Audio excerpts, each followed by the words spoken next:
How's it going out there, 8th grade science students? It's Mr. Lessard here, coming at you from my humble abode, bringing you another distance learning assignment. This is the video that's going to accompany your distance learning for 5-4, part 2. This is an actual investigation that we're doing. This is an investigation into natural selection. Specifically, the learning targets we're trying to accomplish here are we're trying to conduct this investigation into natural selection to determine whether this simulation tells us anything about how natural selection might happen in the world. We're also going to apply that knowledge to a writing assignment. That's our part 3, and we're going to think about how the peppered moths that we see in this simulation might apply to other simulations that involve natural selection. So if you haven't already done part 1, make sure you go and you read and annotate that section. Make sure that you check out the information that's there so that you build some background knowledge. Secondly, you're going to watch this video and you're going to conduct this inquiry along with me. You can find the data tables and all the lab report things that go with that in part 2. And part 3, that's an open response right after this. So 4 key concepts about natural selection that I want to highlight and remind you of, that you should be conscious of as you conduct this inquiry. Especially important is the discussion on page 28, which talks about these moths that we're kind of simulating in this experiment. So the first thing that is important in any natural selection is that there is already variation in the gene pool, already naturally occurring. And in the case of this organism, we have a light variety and a dark variety, 2 different colors. Sometimes one of those traits represents an advantage, and that advantage is usually based upon the specifics of that organism's environment. And we're going to be looking at how these organisms survive in an environment that's light colored and how they survive in a dark colored environment as well. So sometimes one variation ends up having an advantage over the other, and sometimes these advantages lead to different amounts of survival in the population. Sometimes the light color, sometimes the dark color will have that advantage. And over time, the frequency of how many light-colored moths or dark-colored moths are in the population might change. And that is kind of how natural selection leads to evolution, where the traits in a population are changing. We had variation. Over time, we might have something change. So we're going to simulate that live with this example. So the first thing I want you to do is come up with a question. What question are we exploring here? I've just kind of explained the situation, and we've kind of thinking about a couple of variables here. We're thinking about the color of the organism and the color of the environment, and we're thinking about how that affects their survival rate and reproduction. And so if you can create a question that uses those 2 variables, you're off to a great start. Second of all, you're going to have to come up with a hypothesis, which turns that question into an if-then statement. So, do you think that the color of the environment and the organism affects the rate of survival, and how do you think it affects it? Create an if-then statement to create a hypothesis. Next, you're going to basically just summarize the experiment. So think about what I've said, maybe rewatch, and think about what I do in the next step, and you're going to summarize what happened in the experiment, especially what those variables are. As I do this, I'm going to talk about what data I collect. I'm basically going to eat certain color moths, and we're going to simulate over the course of time, generations of time. Kind of will make sense as we get to the data tables. After that, once we finish all the data, you're going to follow the directions that are there to calculate some percentages and compare. And you're going to write a conclusion based on your hypothesis, based on the steps that I've put there. I've given you 3 clear directions for you. In part 3, you are going to kind of look at it separately, but you're going to apply the knowledge that you've got from this experiment. All right? So, see you in the next part real quick. All right, so I've got a 30-second timer, and I'm going to eat as many of these moths as I can in 30 seconds. I am representing a predator of these moths, and I live in this environment as well. And as you can see, some of these moths I can see better than others, so that might affect how often I eat them. So let's go ahead and start 30 seconds.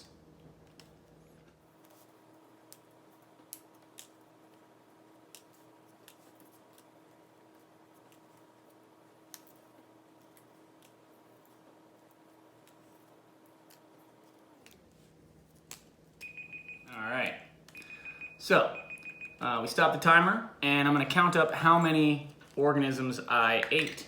And so I had a good day of feeding. I ate 1 white moth, or I ate 1 white moth, 2, 3, 4, 5. I had 6 dark colored moths and 3 light colored moths. All right, so those have died. They are out of the gene pool, but all these organisms that survived are going to reproduce. So we can update our data table according to those numbers, but the 1, 2, 3, 4, 5, 6, 7 white colored moths or light colored moths are going to reproduce, and there's going to be now 14 of them. And make sure we have 1 for all those.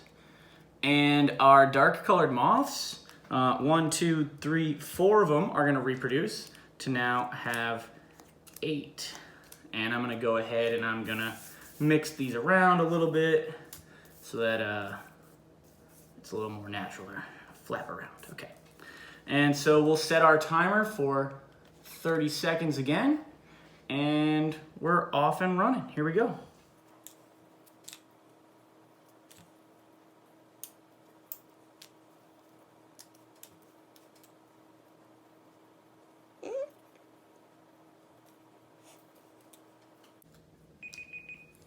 All right, so stop that and count up our eaten moths.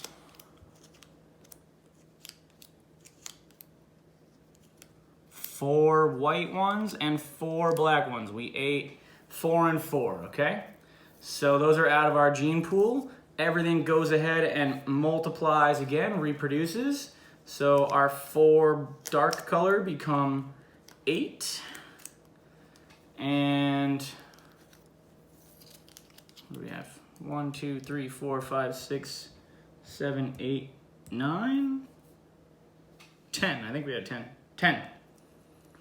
It's hard to see.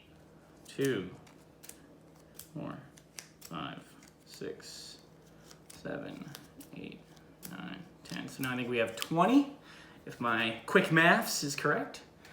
And we will go ahead and do our last generation of environment A. All right, so here we go.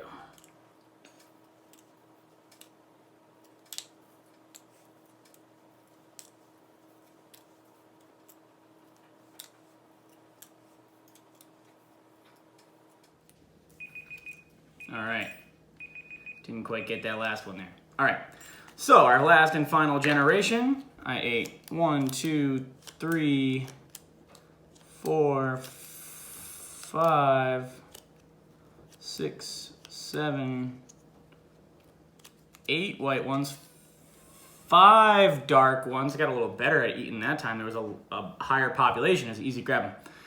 So we ended up with only 3 dark color and 1, 2, 3, 4, 5, 6, 7, 8, 9, 10, 11, 12, I believe. Check my math, but we ended up with a population change. And so we're gonna switch on over to our environment B. All right, folks, we're back here for environment B. Gonna fill out our data table when the environment changes. And this happens all the time in nature where, something like global warming might change the environment in an area. Or in the case of these peppered moths, what was happening was a bunch of factories were burning lots of trees, and they were producing lots of smoke, and that smoke was actually causing the environment to get darker. And so let's see what happens with the population. 30-second timer. I've started out with my original 10 dark and 10 light colored organisms, and here we go.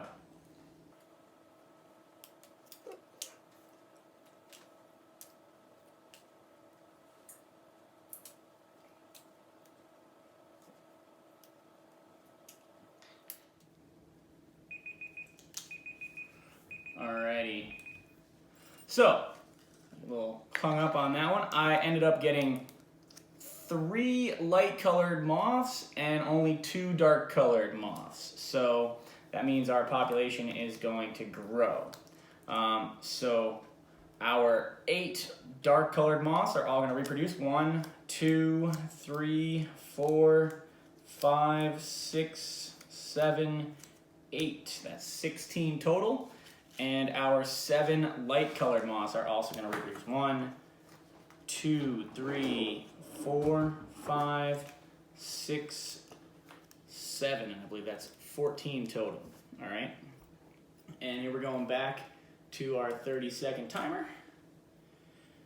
And here we go.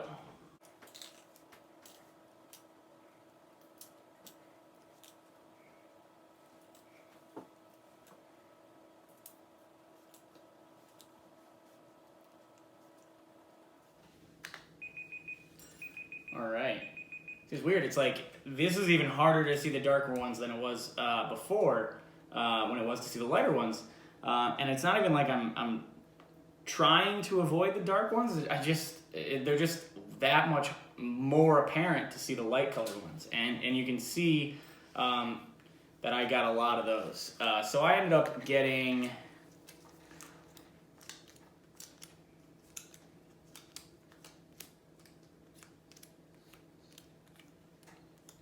I ended up getting 8 light-colored moths and 2 dark-colored moths. That was a lot of light-colored moths on that one.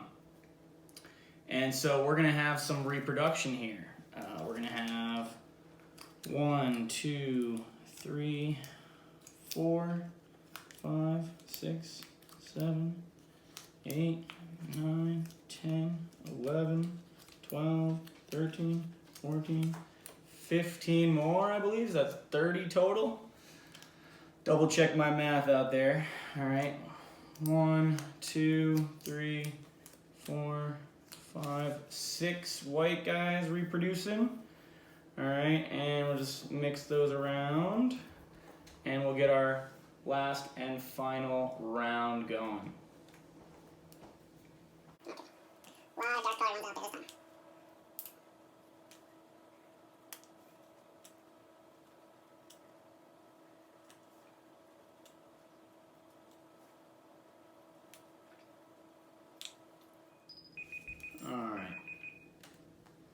All right, so final score. I ended up eating 1 dark, 2 dark, 3 dark, 4 dark, 5, 6, 7 dark, 1, 2, 3, 4, 5 light. So go ahead and tally that up, and you have your data for the experiment. As you can see, there was a population change over time. What I'd like you to do is think about how the color of the organism and the color of the environment caused, or was the cause of that effect to change that population over time. All right, and so as you go into your conclusion paragraph, think about the questions that I've given you. I've told you to first restate your hypothesis and evaluate whether or not you had a hypothesis that was supported by the data. Did what you expect to happen happen? And tell me the data that tells you it did or did not. Number 2, calculate the percentage of population change, which I've showed you how to do in the document. And number 3, show that data again. Make clear connections between the data that you collected in this to make your statement, to make your claim about whether or not your hypothesis was supported. Moving on to part 3, we are going to have another video about that or some more information. So if you have questions, feel free to hold those or send me an email about them. But complete this experiment first, and then you'll move on to part 3 as a whole separate thing. All right? See you later. If you want to try this experiment out on your own, you can probably try to find some blank paper around your house. Maybe a folder like this you could cut up in pieces, and you could place them onto the folder with a different color paper, sort of similar to what I did with the different color surfaces and the different colors pieces of paper. If you have a couple pairs of tweezers, that'll help too. But really, you could simulate this experiment fairly easily on your own, and I'd love to see some videos of you guys trying to do that.